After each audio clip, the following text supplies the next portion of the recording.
Hey everyone, Gary of the Elysiums here. Today is a very sad day in the world. We lost the legendary Ozzy Osbourne at the age of 76. Ozzy Osbourne was born on December 3rd, 1948, and has passed away sadly today, July 22nd, 2025. The whole world right now is mourning him.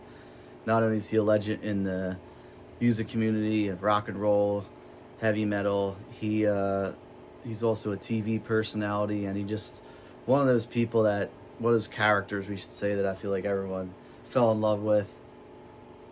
He's been a huge staple in the world since 1970 with the debut of Black Sabbath, his first band, and then going solo in 1980. Always, basically, until today. In the early 2000s, he was another. He was a huge star again with the debut of the Osbournes TV show, not only showcasing Ozzy Osbourne but showing his family, and it was just it was a riot. It was a funny show. We all liked that. It was one of the biggest reality shows of all time. Um, as sad as we are as fans, I want to send out my condolences to the family, Sharon, uh, Jessica, Lewis, Amy, Kelly, and Jack, and of course, his extended family, his daughter-in-law, his soon-to-be son-in-law, Sid Wilson, and also to his bandmates like Tony Iommi, Bill Ward, Geezer Butler. They created a new genre of music, this thing called heavy metal in 1970, and perfected it. I don't think anyone's done metal better than Black Sabbath and Ozzy Osbourne. And also to Zakk Wylde. I know Zakk Wylde was super close with Ozzy, and we know Zakk Wylde because of Ozzy. So Ozzy has had some amazing guitarists over his career, and just remember that just because Ozzy's no longer here on Earth, his legend's going to live on. I mean, his music is timeless and iconic, and will live on forever. This is not, I'm not trying to really show anything off, but I do want to celebrate the discography of Ozzy Osbourne. This isn't a rating video. It's basically just, showcasing everything Ozzy has done on his solo career post Black Sabbath. So Ozzy Osbourne was actually really down on his luck in, the late 1979 and early 1980. He was fired from Black Sabbath just because of his alcohol and drug abuse, and his marriage was falling apart, his first marriage, and the Black Sabbath's manager, his daughter actually went to go check on him, and Ozzy was just living in a hotel room with empty bottles around and mounds of cocaine, and he wasn't doing well at all. And that woman turned out to be Sharon Arden, and she helped Ozzy reinvent himself and become one of the biggest solo artists of all time. Another thing I want to say about Ozzy is he's probably one of the only, or one of the very few artists to maybe be bigger than his previous band. At the time in the 80s, Ozzy was selling out arenas, and Black Sabbath, after Rodney James Dio, they really couldn't do it. Another thing I could say about Ozzy is artists have been around for a long time, such as Paul McCartney, Elton John, the Rolling Stones. They've been around forever. They're still releasing albums, but they kind of fall under the radar. They're not hit songs or anything like that. They'll release a couple singles, but they don't really get much radio play, if any at all. Ozzy Osbourne has released a single on every single album, solo and with Black Sabbath. So Ozzy has been relevant since 1970, for the past 55 years. Every single album he put out, a single from that gets played on the radio. There's a music video being made, and that's kind of what I'm going to showcase here. So this is his debut album, obviously, The Amazing Blizzard of Oz, with another lost legend, Randy Rhoads, and same thing here, Diary of a Madman. These two albums are iconic. Randy Rhoads is my all-time favorite guitarist, so these albums are, you know, very, very, very, very high ranked for me. Along with this, Speak of the Devil, amazing album. It's a live album that Ozzy was kind of forced to put out because of his contract with CBS. Um, he didn't want to put anything out because Randy had just passed, so he enlisted guitarist Brad Gillis, who went on to play with Night Ranger, along with Rudy Sarzo and Tommy Aldridge. And this album just sounds phenomenal, with probably one of the best sounding rhythm sections of all time. But they only performed Black Sabbath songs on here. It was too soon after Randy's death to perform his songs, so he only did Black Sabbath songs and recorded it for this album. And then Ozzy would release Bark at the Moon, his third solo release, and recruit guitarist J.K. Lee, another phenomenal guitarist. You know, another one of my favorite guitarists. This is the other album that would be done with J.K. Lee, The Ultimate Sin, another great album. Ozzy didn't really like it as much, neither did Sharon, so it never really got a proper remaster. Only these 1995 epic remasters to mark the 15th anniversary of the debut of Ozzy solo. And then finally we have the last album to feature Randy Rhoads. This is Tribute, which is basically just a live album from the tour, the Diary of a Madman tour. It was kind of released, basically all the songs are from Blizzard of Oz, and nothing's really played from, but we got Believer, Flying High Again, and they're the only two songs that were to be released from Diary of a Madman live from Randy Rhoads. So just an iconic photo there, and these two guys are up in heaven right now, writing some more songs and jamming out again. Then we had the debut of Zakk Wylde with No Rest for the Wicked back in 1988. Another good album to introduce another huge guitar legend. And this is just a live EP, Just Say Ozzy, featuring Geezer Butler on bass and the late Randy Castillo. So sadly, we have a lot of musicians that have passed. This was a huge album for Ozzy, coming out in 1991. To start off the 90s, No More Tears features his giant hit, Mama, I'm Coming Home, along with the title track, which is another amazing song. And believe it or not, Ozzy's tour behind this album is called No More Tours because he was going to retire. But we all see how that went.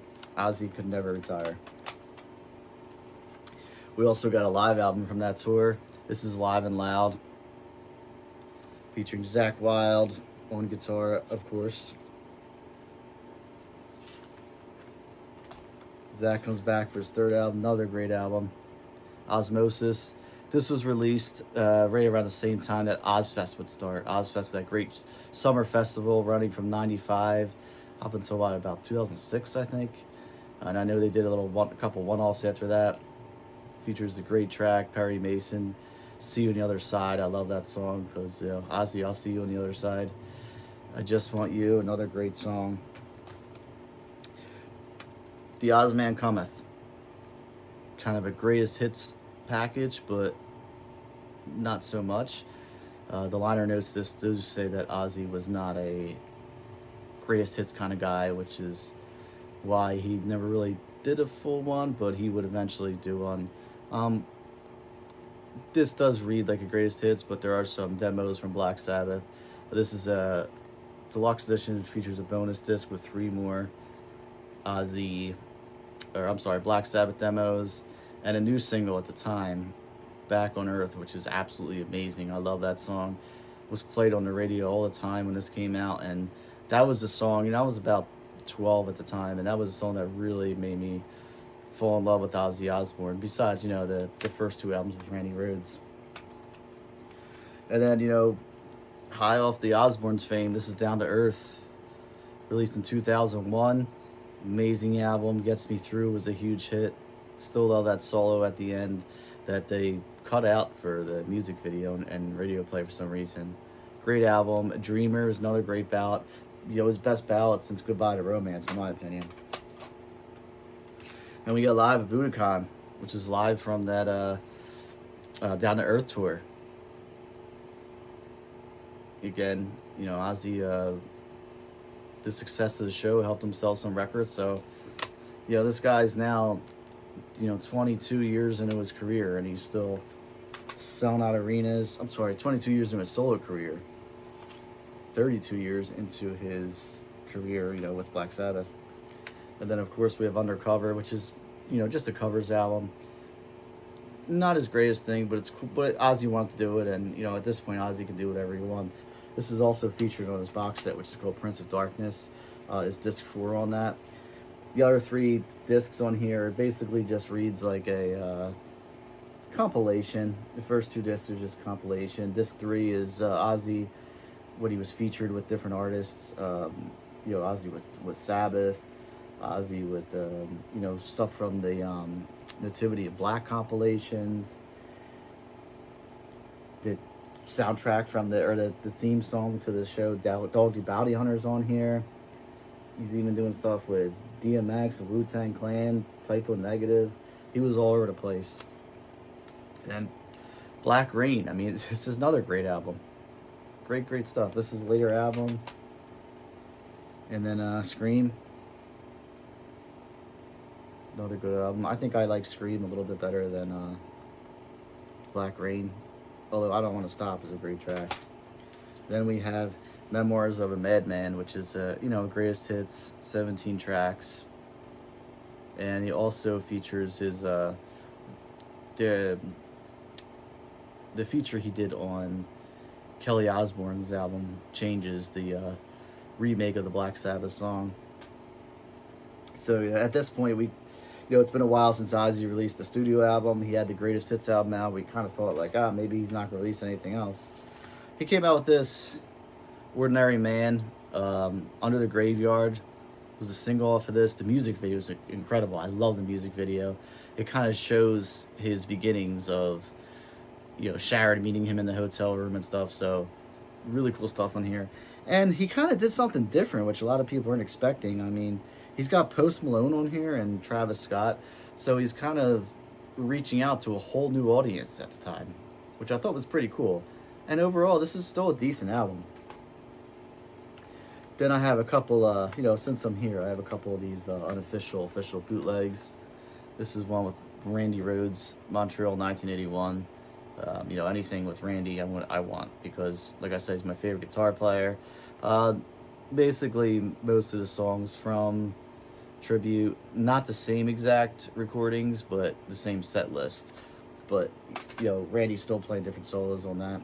And then there's a live one with Jake E. Lee. This is Kansas City, 1986. 14-track album. Really cool stuff on here. Then I have this one here. This is called In the Beginning. Legendary radio broadcast. Features, it's 4 CDs. Features a set from 1996 at Ozfest. There's actually two from 1996 in Ozfest.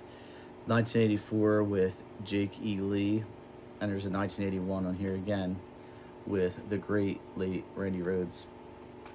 And then this last studio album. Well, I don't want to say last because Ozzy was recording. That means there might be another album coming out with him. This is Patient Number 9. The Patient Number 9 was amazing. What an amazing song. And speaking of legendary guitarists that Ozzy played with, this one didn't feature just one guitarist like the rest of his albums did. This featured a different guitarist basically on every song. So just some of the names on here are Jeff Beck, Mike McCready from Pearl Jam, Zakk Wylde, Tony Iommi, Eric Clapton. That's it. Then we have a couple more songs with Zakk Wylde, a couple more songs with Tony Iommi, and another song with Jeff Beck. So, I mean, the guy played with Tony Iommi, Jeff Beck, Eric Clapton, Randy Rhoads, Zakk Wylde, Jake E. Lee, some of the greatest guitarists of all time. So Ozzy, I just want to say thank you for all the music. We really appreciate it, and your legend will never die.